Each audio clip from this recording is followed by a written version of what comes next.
Estratégia 3. Sua identidade. Lembrando quem você é. Se eu fosse seu inimigo, eu iria reduzir a sua força e ampliar as suas inseguranças até que elas dominassem o modo como você se vê, desarmando-a, incapacitando-a de combater, de se libertar, de ser quem Deus criou você para ser. Eu trabalharia muito para garantir que você nunca percebesse o que Deus lhe deu, de modo que duvidasse do poder de Deus dentro de você. Foi uma cena trágica. Abby, uma moça de 19 anos de idade, estudante do segundo ano da faculdade, estava voltando para casa com outras 4 amigas depois de uma excursão à Disneylândia. Durante as férias de primavera, quando o pneu do carro em que ela estava estourou e causou um acidente fatal. 2 das meninas foram jogadas para fora do carro e morreram na hora. A Abby foi identificada como uma delas. Quando os familiares no Arizona ficaram sabendo, 2 meninas mortas, 3 gravemente feridas. A preocupação típica de pais sobre os perigos de uma excursão escolar transformou-se em uma tristeza inexprimível. Os pais de Abby passaram os dias seguintes tentando lidar com o choque e o horror, planejando os detalhes do funeral de sua filha, enquanto outros 3 pais oravam pela recuperação de suas próprias filhas, as quais apresentavam hematomas e inchaço que dificultavam até mesmo seu reconhecimento, enquanto deitadas no leito do hospital. No sábado, no entanto, 6 dias após o acidente, as autoridades do hospital informaram as 2 das famílias que havia ocorrido um terrível erro. 2 das moças, que tinham uma semelhança impressionante, tinham sido identificadas incorretamente. Os pais que tinham ficado sentados ao lado da cama de uma das jovens que acreditavam ser sua filha receberam a notícia chocante de que aquela moça não era sua filha. A sua filha, na verdade, tinha morrido no acidente. E os pais de Abby? Eles receberam a notícia que nunca poderiam ter imaginado receber. Abby não estava morta, ela estava viva. O choque inicial que eles tiveram transformou-se em descrença. A descrença em seguida transformou-se em alegria, mas a alegria misturou-se com a raiva. Raiva porque eles tinham sido forçados a viver durante 6 dias em agonia por causa de uma realidade que não era verdade, uma dor pela qual eles não tinham nenhuma necessidade de passar. Tudo se resumiu a um caso de confusão de identidade. O inimigo quer que você sofra de um caso de identidade equivocado. Isso facilita o trabalho dele e torna as suas defesas muito mais fracas.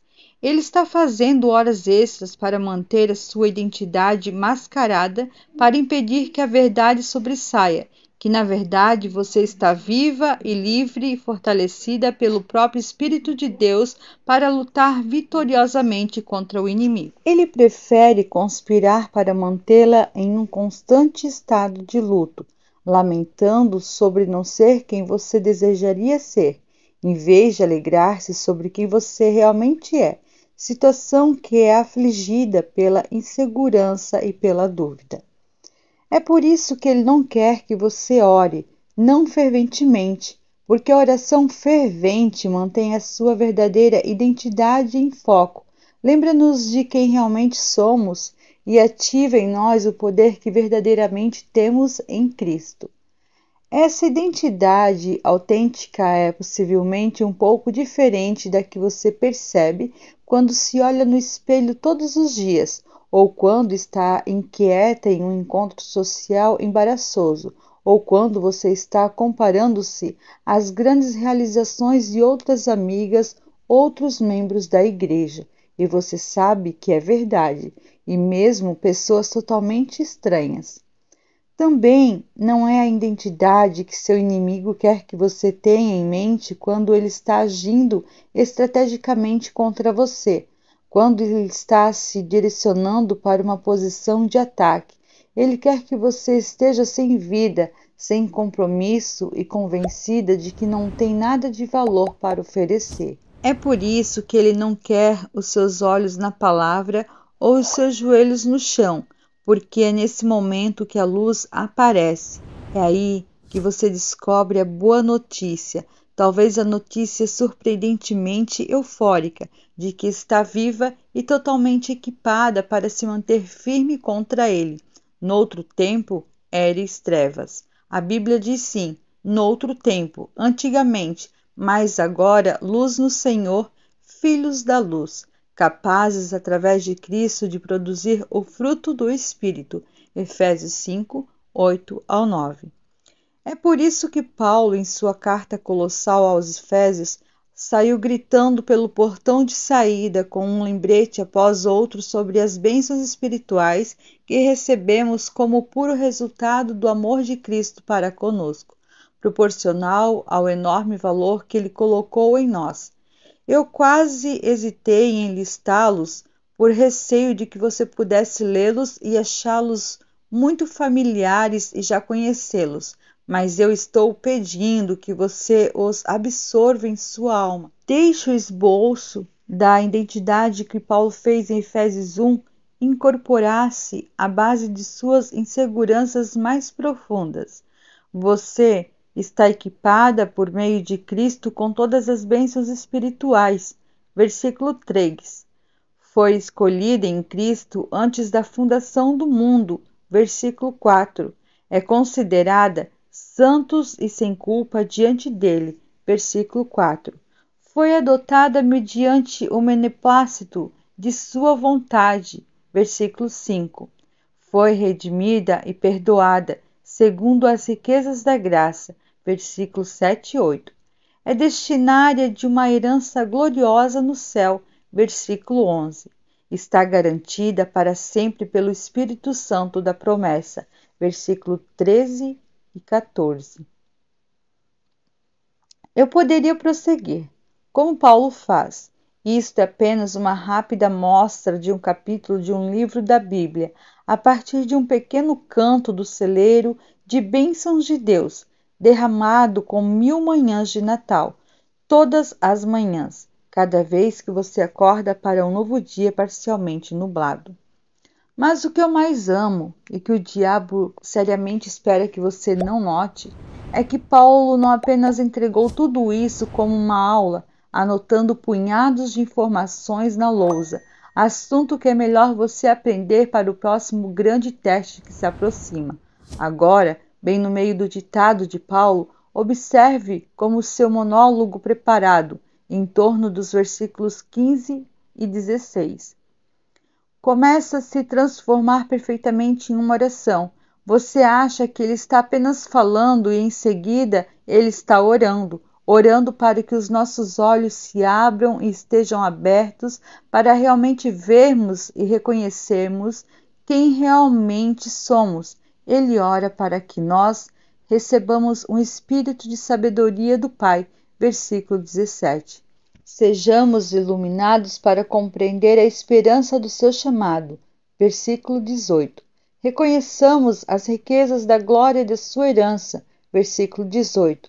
Conheçamos a suprema grandeza do seu poder em relação a nós. Versículo 19. Percebamos que estamos sentados com ele em lugares celestiais. Capítulo 2 e versículo 6. E que, embora estivéssemos mortos, ele nos deu vida. Capítulo 2, versículo 5. Há uma estratégia nessa combinação da palavra com a oração.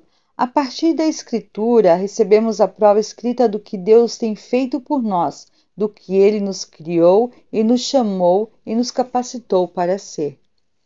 Então, em oração, nós cooperamos com Ele ao carimbarmos essas verdades repetidamente em nossos corações. E depois, mais do que isso, nós acessamos essas verdades, nos engajamos nelas e extraímos o seu poder para as experiências do cotidiano.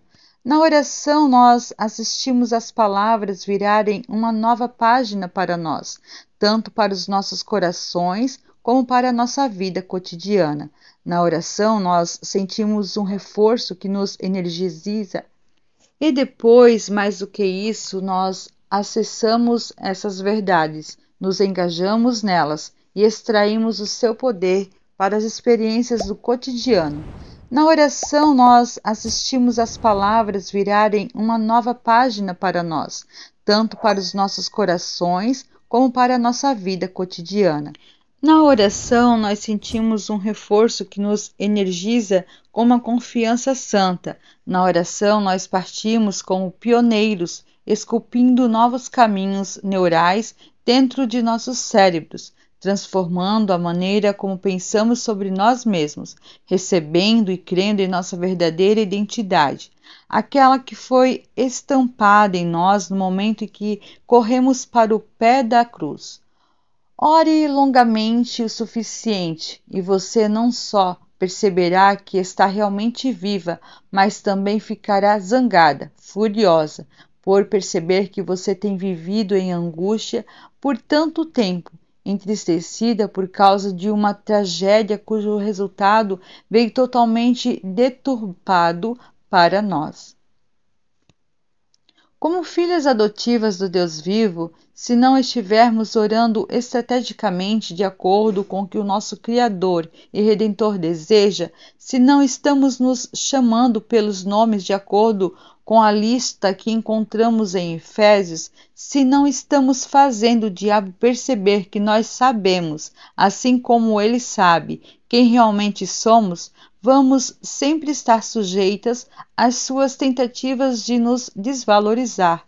Nós estaremos subestimando a nossa força real, nós vamos odiar os nossos corpos, destacar as nossas fraquezas, nos retrair devido às nossas inseguranças e constantemente nos veremos como menos do que em comparação com outras pessoas. Ele vai enfraquecer o nosso poder, simplesmente minimizando a nossa verdadeira posição. Se ele conseguir fazê-la acreditar em suas mentiras, você não vai se sentir equipada ou capaz de levantar-se contra ele. Você se sentirá fraca e impotente, e então ele poderá passar por cima de você e das coisas e pessoas que você ama. Quanto mais ele puder separar a sua realidade prática do que você é e vive de fato, mais ele conseguirá se infiltrar e causar um curto-circuito na eficácia de sua influência como esposa, mãe, amiga, filha, irmã, todos os relacionamentos onde Deus colocou você para ser a luz de sua graça, do seu poder, de seu amor e de sua confiança. É por isso que você e eu precisamos orar para manter a verdade sobre a nossa verdadeira identidade em um foco constante e ininterrupto diante de nós. A verdade. Uma das peças da armadura espiritual que nos foi fornecida quando nos tornamos cristãos, Efésios 6:14, enfoca essa questão com precisão. Nesse contexto, ela é mais comumente conhecida como cinturão da verdade. Para ser mais precisa, com base na história de como era a armadura de um soldado do primeiro século, imagine uma espécie de cinto usado em torno do corpo, com todas as outras peças da armadura inseridas nele e presas nele, usado meio que sobre as demais partes. Uma peça de vestuário fundamental, a primeira coisa que um soldado coloca antes de ir para a batalha. A verdade, o padrão e a opinião de Deus sobre nós, deve vir em primeiro lugar em nossos corações e mentes. Se quisermos ser eficazes na batalha contra o inimigo, precisamos usá-la como nossa peça de vestuário fundamental e, em seguida, reorientar tudo mais ao redor em função dela. Antes de colocarmos acessórios que estão em moda, antes de sairmos para encarar o dia, artificialmente cobertas por um traje que apenas mascara as mentiras do inimigo, aquelas mentiras sobre nós mesmas que ele nos faz acreditar. Devemos começar com os fundamentos da verdade e estar garantidas através da oração e pelas declarações da palavra de Deus. Porque a menos que todo o conjunto esteja enquadrado e fixado nessa peça fundamental, não estamos apropriadamente preparados para a batalha espiritual. não estamos vestidos para a ocasião, não estamos prontos para o que está a caminho. É por isso que o apóstolo Paulo orou tão ferventemente para que a verdadeira identidade dos cristãos do primeiro século fosse revelada em seus corações. Ouça isso de novo. Ele não estava pedindo a Deus para certificar-se de que os primeiros cristãos recebessem essas coisas. Eles já as tinham. Ele estava orando para que eles percebessem que já as tinham.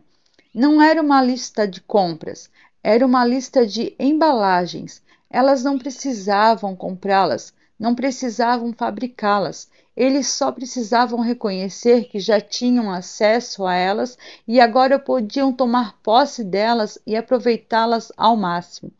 Porque às vezes, mesmo com um armário cheio de roupas, nós olhamos e não achamos nada para vestir. Mas olhe novamente, através dos olhos da verdade, e você pode finalmente perceber que você não recebeu o que precisa, porém muitíssimo mais. Muito, muito mais. Talvez, mais uma vez, a história de uma experiência entre Eliseu, um profeta do Antigo Testamento, e um dos seus servos, possa nos ajudar a entender o que deixamos de ver quando não estamos olhando para as nossas vidas através da lente da verdade de Deus. Já na situação do milagre do ferro do machado que flutuou em 2 Reis 6, sobre a qual falamos capítulos atrás, a Bíblia nos fala de uma guerra que ocorria entre uma nação vizinha, os arameus, e o povo de Israel. Enquanto o rei de Arã estava trabalhando em sua estratégia de ataque, o Senhor mantinha Eliseu informado quanto às intenções e os movimentos do rei. Então Eliseu entregava esses relatórios de espionagem divinamente precisos ao rei de Israel, que reposicionava os seus soldados nos locais exatos com estratégias de defesa perfeitamente cronometradas. Isso levou o rei da Síria à loucura. Ele ficou tão enlouquecido que se colocou na caça ao espião que deveria estar infiltrado no seu exército, que entregava a estratégia arameia aos exércitos adversários. Mas o seu questionamento enfurecido, por fim, levou-o à verdade. Isso é que o inimigo quer. Ele quer que você viva em estado de derrota, com a sua guarda aberta, sua vontade fraca ou inexistente, entregando-se a um exército de inseguranças e erros de diagnóstico, em vez de corajamento, prosperando na segurança sofisticada da sua identidade em Cristo. Isso faz você se perguntar, então, por que tudo que normalmente tendemos a ver quando olhamos para nós mesmas são falhas, imperfeições, inadequações, fraquezas. A minha luta é a mesma que a sua, assim como a luta da maioria das mulheres em um ponto ou outro da vida. O inimigo tem nos dito por tanto tempo que nós não somos boas, que somos decadentes, mal equipadas, incompetentes, insignificantes, mal amadas, insuficientes. Ele tem nos aplicado uma lavagem cerebral, uma alma feminina por vez. Mas agora nós duas sabemos a verdade. Podemos ver claramente que ele está mentindo com o propósito de nos impedir de tentar lutar contra os seus ataques planejados. Porém, não mais. Nós estamos prontas para ele. E assim como a família que descobriu que sua amada filha ainda estava viva depois de 6 longos dias e noites de sofrimento, estamos animadas, sim, mas também zangadas a respeito dessa informação. Zangadas porque temos sido enganadas e porque as nossas emoções têm sido adulteradas. E agora estamos prontas para levar essa santa indignação para a batalha de joelhos em oração. Estamos completamente vivas e no caminho da cura e da plenitude. Nossa história não está nem perto de acabar. Nós já estamos sentadas nos lugares celestiais. Nós já estamos trabalhando com armas que o nosso inimigo não tem condições de combater. Somos amadas por Deus desde antes do início dos tempos. Mateus 25 e 34.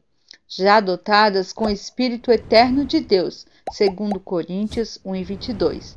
E já recebemos perdão pelos nossos pecados mais vergonhosos, Romanos 4, 7-8. Se você não consegue acreditar que ele tenha feito isso por você, pelo menos acredite que ele fez isso como um testemunho da grandeza, Salmos 79:9. Do seu próprio nome, porque ele é Deus e lhe apraz mostrar a sua divindade. Aquele negócio de cabeça e não a cauda de Deuteronômio 28:13, Deus já determinou que a única cauda nesse drama da vida real é aquela que está destinada a ser lançada, cabeça, cauda e todo o resto no lago de fogo e enxofre. Apocalipse 20:10. E não você, não você, não nunca, porque você pertence a ele e ele é seu. Agora construa uma estratégia de oração usando essas passagens e outras deste capítulo como pano de fundo para lembrar-se dessa verdade todos os dias para o resto de sua vida.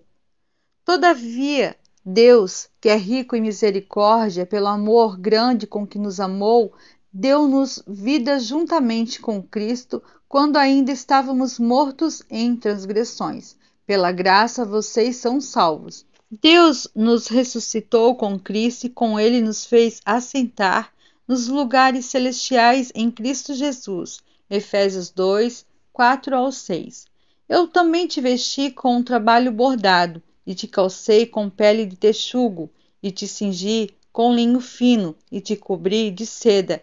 Eu também te enfeitei com ornamentos, e coloquei braceletes sobre as tuas mãos, e uma corrente no teu pescoço, e pus uma joia na tua testa, e brincos em tuas orelhas, e uma bela coroa sobre tua cabeça. Assim tu foste ornada de ouro e prata, e as tuas vestes eram de linho fino, e de seda, e de trabalhos bordados. Comeste de fina farinha e mel e azeite, e foste extremamente bela. E tu prosperaste em um reino. Ezequiel 16, 10-13. Mas os muitos que o receberam, a eles deu o poder de se tornarem os filhos de Deus, aqueles que creem em seu nome, os quais não nasceram do sangue, nem da vontade da carne, nem da vontade do homem, mas de Deus. João 1, 12-13. Porque somos feitura sua, criados em Cristo Jesus para as boas obras, as quais Deus estabeleceu para que andássemos nelas. Porque somos feitura sua, criados em Cristo Jesus para as boas obras, as quais Deus estabeleceu para que andássemos nelas. Efésios 2:10. Porque não recebestes um espírito de servidão, para novamente temerdes, mas recebestes o espírito de adoção, pelo qual clamamos, Abba, Pai. O mesmo Espírito dá testemunho com o nosso espírito de que somos filhos de Deus. E seus filhos, então, herdeiros, herdeiros de Deus e co-herdeiros com Cristo, se sofremos juntos, também seremos glorificados juntos. Romanos 8, 15-17. Escutai-me, vós que seguis a justiça, vós que buscais o Senhor. Olhai para a rocha de onde vós sois talhados e para o buraco da mina de onde vós sois extraídos. Isaías 51:1. Mas o Senhor vos tomou e vos tirou da fornalha de ferro, até fora do Egito, para que lhe sejais um povo hereditário, como sois nesse dia. Deuteronômio 4:20. Eu tenho te gravado nas palmas de minhas mãos, teus muros estão continuamente diante de mim. Isaías 49:16. Porque Deus, que ordenou que a luz brilhasse das trevas, brilhou em nossos corações para dar à luz o conhecimento da glória de Deus na face de Jesus Cristo. Temos, porém, esse tesouro em vasos de barro, para que a excelência do poder seja de Deus e não de nós. Segundo Coríntios 4, 6-7. Mas vós sois uma geração escolhida, um sacerdócio real, uma nação santa, um povo peculiar, para que anuncieis os louvores daquele que vos chamou das trevas para a sua maravilhosa luz. 1 Pedro 2:9. Ora, aquele que é poderoso para impedir-vos de cair e para apresentar-vos irrepreensíveis diante da presença de sua glória, com abundante alegria, ao único Deus sábio, nosso Salvador, seja glória e majestade, domínio e poder, agora e sempre. Amém. Judas 24 e 25.